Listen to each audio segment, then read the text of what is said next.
물박사라는 호칭으로 불리고 계세요. 물을 마시니까 좀 피부가 굉장히 차분해지는 느낌. 그런데 중요한 거는 네.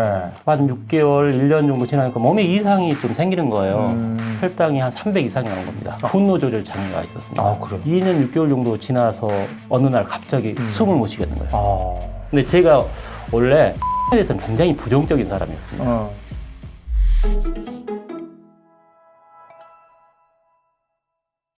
우선 저희 채널 처음이시잖아요. 우선 셀코TV 구독자 여러분께 본인 소개를 좀 부탁드리겠습니다. 안녕하세요. 저는 네이버 블로그 물박사의 건강법과 유튜브 채널 물박사의 거꾸로 건강TV를 운영하고 있고요. 그 다음에 소금과 물, 우리 몸이 원한다라는 책을 집필한 수의사 박의규입니다. 만나서 네, 반갑습니다. 반갑습니다. 물박사라는 호칭으로 불리고 계세요. 그건 어떻게 만들어진 호칭입니까? 그 벤맨 갤리지라는 저자가 썼던 물 치료의 핵심이다라는 책이 있습니다. 네. 제가 생각해 보니까 이 강아지 탈수가 중요한 게 아니고 사람에게 나타나는 탈수가 더 중요하겠다 이런 생각이 들어서 제가 열심히 물을 마셨습니다. 아, 그래서 물박사가 되신 거예요? 그 처음에는 이제 그렇게 했죠. 그래서 이제 사람들한테 이제 그런 효과를 알리기 시작을 했죠. 아. 이게 물을 자꾸 이야기하다 보니까 이제 사람들이 널 물 잘 알구나. 그러니까 물 박사구나. 네. 하다 보니까 이제 저도 이제 뭐 자칭 이제 물 박사라고 부르게 되었습니다. 그러니까 처음에 물에 관심을 갖게 된 계기도 그거네요. 네네, 그렇죠. 예. 그러면 그때 건강이 좋아진다는 거를 느끼셨어요? 많이 느꼈죠. 원래 제가 피부가 엄청 여드름도 잘 나고 네. 붉은 피부인데 네. 물을 마시니까 좀 피부가 굉장히 차분해지는 느낌. 그때 다른 거 뭐 드신 건 없고요? 저는 뭐 식습관에는 큰 변화가 없고 뭐 생활 습관에도 변화가 없었다고 네. 봐야죠. 단지 일부러라도 물을 마시는 생활 네네. 습관을 했다? 네네.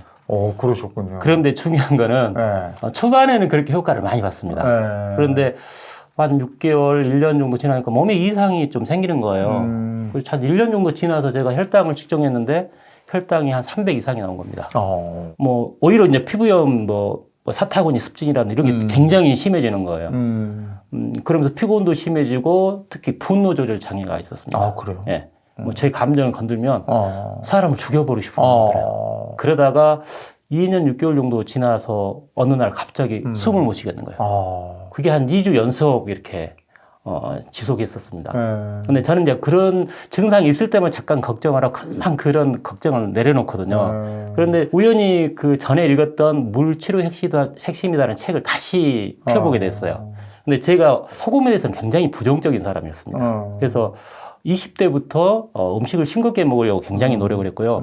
30대 중반부터는 곰탕에 소금을 안 넣어 먹었습니다. 자, 그런 상태에서 물을 2리터를 마시니까 이제 소변이 증가할 거 아닙니까? 소변이 증가하면 소변 속에는 염분이 빠져나가거든요.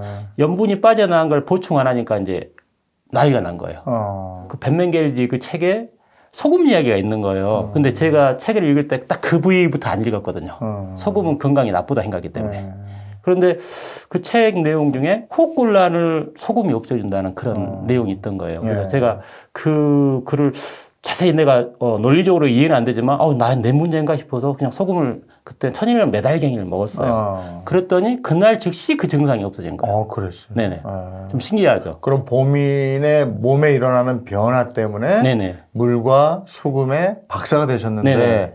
근데 지금 현대를 살아가는 거의 대부분의 사람들이 탈수를 겪고 있다고 생각하시는 겁니까? 그럼? 그렇죠. 심각하죠.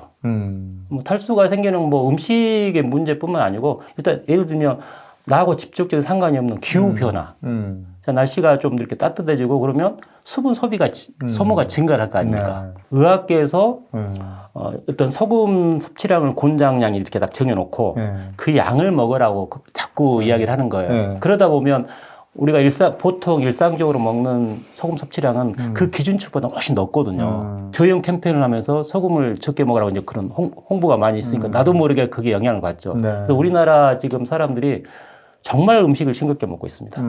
소금이 갈수록 부족해지기 때문에 그 결과 물이 부족해집니다. 왜 그러냐? 우리 몸에 존재하는 물은 소금이 조절을 합니다. 그러니까 우리 몸의 물은 소금만큼만 있다. 아니면 우리 몸의 물은 소금 속의 주요 미네랄이 나트륨이잖아요. 나트륨만큼만 있다. 이렇게 암기를 하셔도 됩니다. 그러니까 너무 저염식이 오히려 우리 탈수를 부른다 이렇게 말씀하시는 네네. 건데 탈수의 유형에도 또 몇 가지가 있다면서요? 탈수도 유형이 이제 수분 결핍에 의한 탈수. 그러니까 실제로 이제 물이 부족한 거예요. 근데 이거는 수분만 부족한 거예요. 네. 이 경우는 쉽게 확인할 수 있는 게 소변이 굉장히 농축돼서 진한 소변을 봅니다. 네. 소변도 자주 안 보게 되겠죠. 이런 경우는 수분이 부족한 탈수고요. 그다음에 염분 결핍에 의한 탈수도 있겠죠. 네. 조금 전에 제가 우리 몸의 물은 나트륨만큼만 있다. 소금만큼만 있다 하였기 때문에 소금이 부족하다면 역시 물이 부족하겠죠. 네. 그것은 염분 결핍에 의한 탈수라고 이제 생리학적으로 이렇게 말을 합니다. 예. 그러면 탈수의 의미 첫 번째 의미부터 한번 보도록 할까요? 예.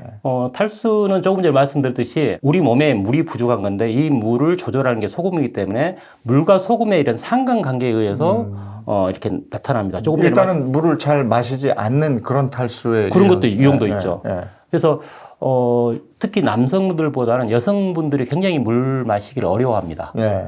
물을 마셔야 되겠다 싶은데 물이 안 넘어간다. 그때는 물을 마시라는 신호가 아니고 소금을 먹으라는 신호입니다. 아, 그래요? 조금 전에 말씀드렸지 않습니까? 소금을 섭취 안 하면 절대 해결이 안 되는 거죠. 수분과 염도를 같이 밸런스를 맞춰줘야 된다 이거죠? 그렇죠. 우리 몸에. 근데 만약에 그 밸런스가 깨져서 우리 몸에 물이 부족하면 어떤 질환이 일어납니까? 소금이 부족하면 제일 먼저 소화장애가 일어납니다.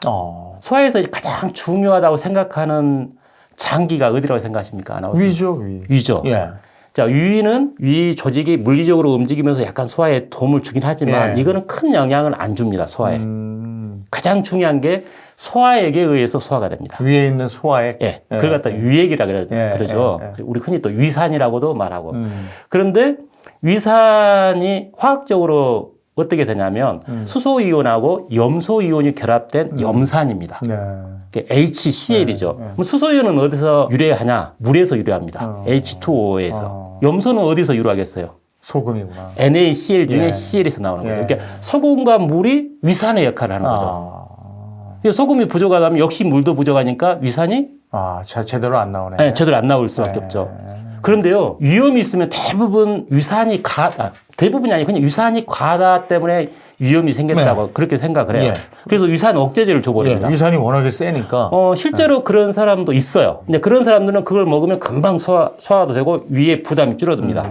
그런데 위산이 적은 사람이 오히려 위험이 더 많습니다. 왜 그러냐? 하루에 비가 10mm가 온다고 가정을 하자고요. 근데 10mm가 폭우로 왔어요.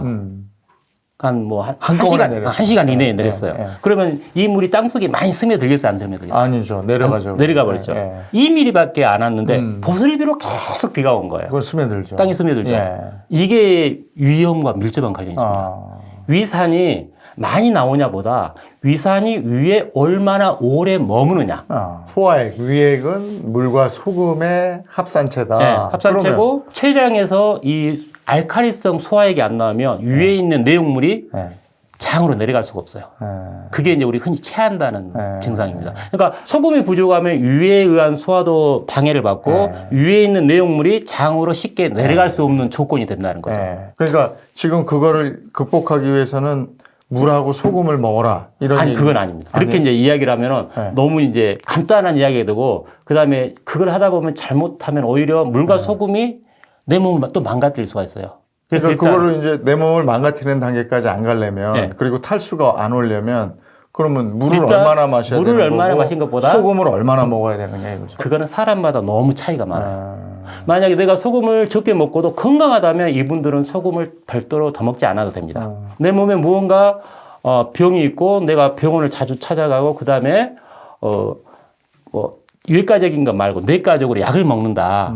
이런 사람들은 그냥 10중 8구 소금이 부족하다 생각하면 됩니다. 이게 내가 뭐가 잔병치레가 자꾸 있다 이러면 내 몸에 소금이 부족하다 이렇게 생각하고 소금을 좀 더 드셔라. 네, 그렇죠. 이 얘기인데 소금도 다 같은 소금이 아니잖아요. 그럼 어떤 소금으로 염분을 보충해 줘야 되는 거예요? 가장 싸고 가장 쉽게 구할 수 있는 소금. 그게 뭘까요? 그냥 일반 소금이죠. 천일염.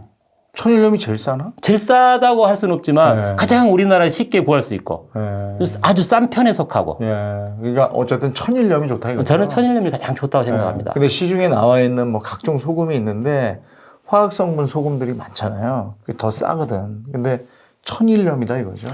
이제 화학 소금이라 그러면 안 되고요. 사실은 이 소금 자체가 화학 물질이에요. 그런데 우리가 이제 공장에서 이제 이거 만들어낸 소금을 이제 화학 소금이라 그러는데 그게 이제 정제염을 말합니다. 정제염이 굉장히 싸긴 해요. 근데 정제염은 무슨 문제가 있냐면 순수한 염화 나트륨이에요. 근데 소금에는 나트륨 이외에 다른 미네랄도 많이 있거든요. 특히 천일염에는. 근데 요즘에는 사실 천일염도 바다가 오염되면서 네네. 그런 걱정을 하잖아요. 저는 이제 그 걱정 전혀 안 합니다. 그건 뭐 어떤 이유죠? 왜 안 하냐면 그렇게 유해 물질이 없어요. 그래요? 특히 천일염에. 바다가 오염이 돼도 바다가 너무너무 넓습니다. 그러면 그 천일염을 그냥 소금으로 이렇게 먹습니까? 아니면은 국에 넣어서 먹습니까? 아니면 뭐 어떻게 먹는 게 좋은 거예요? 물에 타서 먹습니까? 저는 소금은 음식으로 먹는 게 가장 좋다고 생각합니다. 그러니까 음식에 타서 먹는 거예요? 아니면 음식에 탄다는 말이 뭐예요? 그 말이 무슨 말이죠? 조미해서 먹는 거예요? 그렇죠. 간을 하는 거죠. 그러니까 간을 하는데 어떻게 간을 하느냐? 가장 짜면서 맛있게. 짜면서 맛있게. 하긴 짭짤해야 맛있긴 해요. 그렇죠. 근데 요즘 사람들이 싱겁게 먹게 되면 맛이 피하죠. 없어요. 일부러 피하죠. 그러니까 싱겁게 먹을 하다 보니까 맛이 없어요. 그러면 어떤 일이 일어나냐면 음식이 자꾸만 달아집니다. 그건 확 오네. 그래. 짜지 않으니까 달아진다. 저는 그래서 음식을 최대한 짭짤하게 맛있게 하는데 이 짜다는 조건이 어떤 거냐면 반찬만 이렇게 간을 볼 때 짜다. 반찬을 먹었더니 밥 먹고 싶네? 그 간이 맞은 겁니다. 그런데 문제가 그 주위에 보면 똑같은 음식을 먹는데 누구는 싱겁다 그러고 누구는 짜다고 말하지 않던가요? 그렇죠. 다 다르죠. 다 다르죠. 왜 그럴까요? 식성이 다 다르고 입맛이 다 다르니까. 다르죠. 근데 그게는 과학적인 논리는 없죠. 없죠. 그럼 과학적인 논리를 넣으면 돼요. 음식을 먹으면 이 맛을 느끼기 전에 제일 먼저 침이 분비됩니다. 근데 침이 다른 분비물에 비교하면 안 짭니다. 콧물 짜고 눈물 짜고 이렇게 막 소화액도 다 짠 성분이거든요. 근데 침만 안 짜요. 왜 안 짜냐? 소금 맛을 느껴라고. 그런데 사람마다 침 분비량이 같겠어요? 다르겠어요? 다르죠. 그럼 침이 많으면 그 침이 음식에 있는 소금을 녹여요. 그럼 그렇게 되면 염도가 결정이 되겠죠. 그럼 침이 많은 사람들은 염도가 더 짜야 되겠네요. 낮아지겠죠. 침이 많으면. 짠맛을 그래요. 더 짜야지만 그게 맛있다고 느끼겠죠. 그렇죠. 침이 적으면 다른 사람은 훨씬 짜게 느껴져요. 그럼 내가 짜게 느낀다는 말은 침 분비가 부족하구나. 그렇게 인식을 해야 되고요. 근데 나이 먹은 사람은 타액 분비가 별로 안 나오는데 간이 짜지는 건 또 왜 그래요? 그것도 좋은 질문 하셨습니다. 보통 한 70대 후반 그 정도에 음식이 갑자기 짜져요. 왜 짜지냐? 이 감각 세포가요. 감각을 이렇게 찾아가는 과정이 첫 번째 반응이 뭐냐면 감각 세포 속으로 세포 밖에 있는 나트륨이 들어가면서부터 감각이 시작을 합니다. 근데 나이가 먹으면 물이 줄어들죠. 소금도 줄어들었단 말이 되죠. 그러니까 나이가 먹으면 소금이 줄어들어요. 그러면 감각 세포에 들어가는 소금이 부족하면 감각이 둔해집니다. 물박사 박의규 원장님하고 우리 건강을 망칠 수 있는 탈수 현상에 대해서 소금하고 물하고 같이 가는 이 탈수 현상에 대해서 계속 얘기를 좀 나누겠습니다.